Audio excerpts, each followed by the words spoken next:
Tonight, we bring you the first of two reports on the messy state of affairs in the Balkans. In the 1990s, the former Yugoslavia was ripped apart by bloody wars. First up, how rising nationalism and Russian influence are exposing old fault lines in Bosnia-Herzegovina, which was racked by a three-way ethnic conflict. Now some fear it's on the brink of conflict again. Special correspondent Malcolm Brabant covered the Bosnia War a quarter century ago. With the support of the Pulitzer Center on Crisis Reporting, he returned to examine the rising tensions. In the past, the Bosnian Serb capital Banja Luka might have expected a visit from the Bolshoi Ballet or Moscow State Circus. These days, Russia sends the night wolves without their motorcycles when it's snowing. They're bad news. Them appearing somewhere means that there's something in the making. They spread a hateful ideology. It is an anti-civilization, nihilistic, gangster view of the world. Raif Bajrović has just published a report for the Foreign Policy Research Institute on Russian meddling in the Balkans. In reality, they are a extremist paramilitary group. They are a mechanism of the Russian state. People who followed the seizure of Crimea, the aggression against Ukraine, know very well that this group is a signal by the Russian state of its intent. The Night Wolves claimed they were on a pilgrimage to reinforce Russia's centuries-old historical, cultural and Christian Orthodox spiritual ties with the Serb half of Bosnia. God bless you, heroes, said the Serb Orthodox priest Dragan Vidovic, who seemed unconcerned that two of the Night Wolves' leaders had been barred from entering Bosnia for security reasons. Look, you know what? If bikers are bad guys, it only comes from American films. Actually, I don't judge people for what they are doing. We judge them if we hear about good or bad deeds. I don't know these guys personally, but I know of the things they have done. And in the past, they brought humanitarian aid to Kosovo and Republika Srpska. The Russian bikers said that they didn't want to talk to us. There are some Balkan experts who believe that this visit was nothing more than a publicity stunt. If you believe the Serbs, it was not evidence of Russian meddling in the Balkans. But according to critics, what this visit has done is to stoke up nationalism. And in this current nervous climate, that is unhelpful, to say the least. Now everything is rhetoric, hate speech. But hate speech is just a step before war. In the war-scarred campus of Sarajevo University, security studies lecturer Goran Kovacevic embodies Bosnia's ethnic complexities. He has an Orthodox Serb father, a Catholic Croat mother, and is married to a Muslim. He's also a former intelligence agent for the Sarajevo government. If we continue building up these national tensions, we could end up in dreadful war again. That's my opinion. You're listening to a radio recording I made in Sarajevo in 1992 as a cellist mourned friends killed when a Serb mortar struck a line of people queuing for bread. 10,000 Sarajevans were killed by snipers and shells during the 3-year-long siege by Serb forces. The Serbs hated the concept of a multi-ethnic Bosnia and conducted a campaign of murder and expulsion of Muslims and Croats.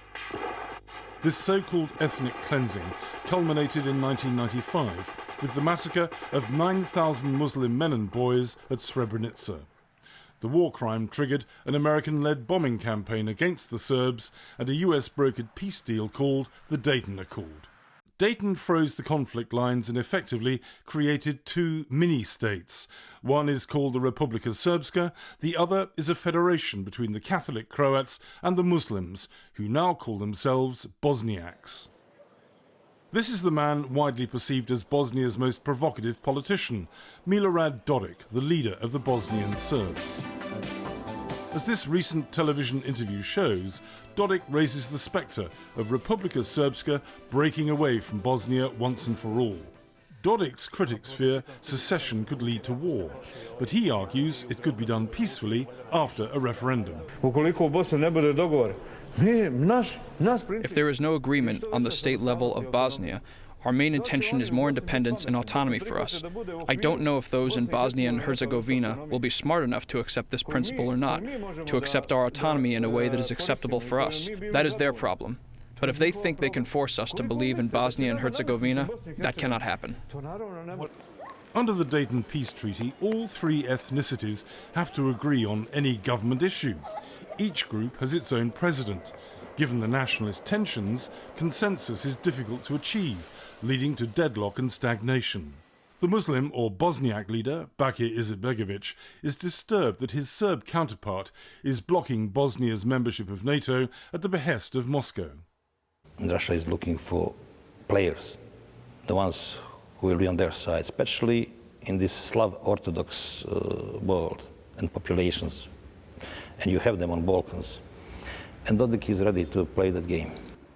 In another wing of the Bosnian presidential building, the Croat leader Dragan Čović is less concerned about the Bosnian Serbs' rhetoric about breaking away and joining Serbia proper. He believes such an act would hurt Serbia's chances of joining the European Union. In the long run, Bosnia and Herzegovina has a path towards Europe along with Serbia, and the very fact that I am mentioning Serbia suggests clearly that it won't encourage aspirations of territorial divisions. Throughout the centuries, Bosnia has been multi-ethnic, multinational, and multicultural. You see it in every part of the country, and it can only survive in this way. Bosnia's political instability and accompanying economic stagnation have led to young people of all ethnicities leaving the country in droves. Serb Željko Pantelić is thinking of joining them. He left school 3 years ago and now, aged 21, has been unemployed for all that time. If you finish college or high school, you don't have opportunity to do any job here. We have like two sides, and everything they do, they argue. They don't do anything for young people, for economy, for I don't know, for anything. Yeah, politicians upset not just me, the all young people, because we want to work, but we don't have an opportunity for work. It doesn't feel like peace. There's so many problems. This country is so ripped, so negative. 200 miles away in Sarajevo, 38-year-old Lejla Karadžić also has problems finding work. Nationalism is in the way of prosperity of this country. After her last job application, she learned she failed because she was the wrong ethnicity, a Muslim. We don't belong to any political party. We don't want to belong to any political party we don't believe in. It's totally destroying our belief. Only nationalists are happy in this country. They're good, they're fine, they have big salaries. Haris Silajic was Bosnia's wartime prime minister and is a critic of the US-brokered peace accord. He believes it rewarded Serb aggression by freezing the lines of conflict. He says America and its allies must help to forge a new deal that will end the divisions in the country.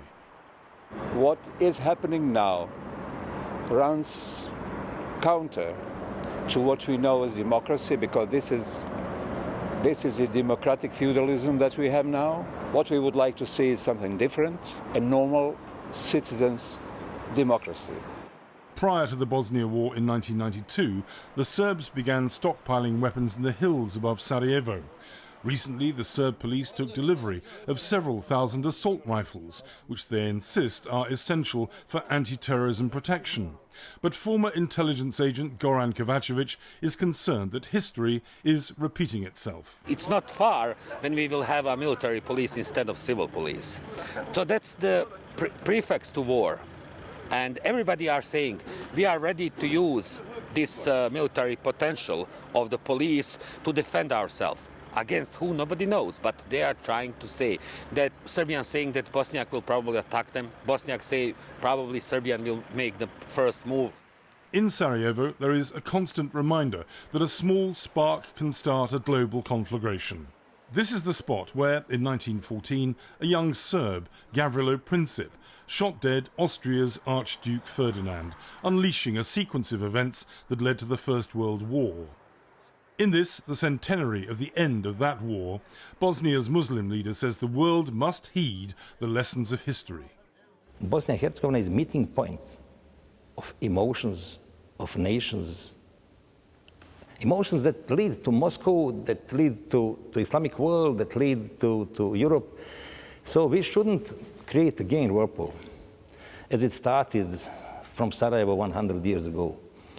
So we should take care, we should stop on time. This depiction of a mother and child is part of an evocative memorial to the 1,500 children who were killed during the siege of Sarajevo.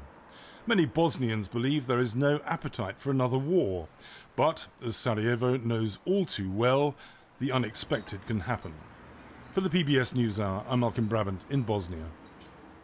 On Monday, Malcolm reports from Kosovo, another Balkan nation still reeling from conflict.